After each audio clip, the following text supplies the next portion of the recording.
신문 읽어준 남자입니다. 조만간 박근혜 전 대통령이 사면 석방될 것으로 예상되고 있습니다. 박 전 대통령은 이미 4년 넘게 복역을 해서 전직 대통령 중에서 가장 긴 기간을 구치소에서 보내야만 했습니다. 특히 최근 박 전 대통령의 심리 상태가 많이 불안정하다는 게 교정당국의 설명이었습니다. 잠시 후에 이야기 나눠보겠습니다. 오늘 조간신문 4가지 키워드 선택했습니다. 함께 보시죠. 자, 먼저 첫 번째 키워드부터 공개하겠습니다. 첫 번째 키워드는 바로 이겁니다. 특사. 아시다시피 특별 사면. 오늘 청와대는 박 전 대통령에 대해서 특별 사명에 대한 언급을 할까요? 상당히 관심이 모아지고 있습니다. 동아일보 1면의 단독 보도 내용부터 소개해드리겠습니다. 함께 보시죠. 박 전 대통령 사면한다. 동아일보 취재에 따르면 청와대가 박근혜 전 대통령을 사면하기로 결정을 했다라는 게 동아일보의 단독 보도 내용입니다. 특사 대상에 포함된다. 이달 말 31일 자정 출소할 것으로 예상되고 있다라는 보도입니다. 최근 박 전 대통령의 심리 상태가 굉장히 불안정하다. 그리고 치아가 안 좋아서 음식을 아예 못 씹는다. 건강 상태가 극도로 안 좋아졌다라는 내용도 오늘 보도되고 있는데 불법 정치자금 혐의로 유죄를 선고받은 한명숙 전 총리에 대해서도 특별 사면할 것으로 예상된다는 게 오늘 동아일보의 보도 내용이었습니다. 자, 두 번째 키워드 공개하겠습니다. 함께 보시죠.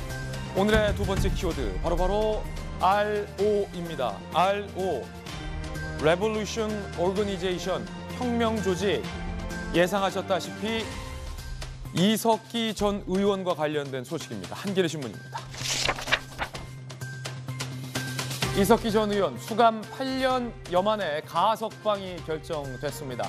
내란 선동죄로 대전교도소에 복역 중이죠. 만기 출소 1년 5개월을 앞두고 오늘 풀려날 예정입니다. 자, 세 번째 키워드 살펴보겠습니다. 세 번째 키워드 띄워주세요. 따귀, 따귀, 따귀, 뺨, 따귀. 조선일보입니다. 함께 보시죠. 이런 이야기가 나왔습니다.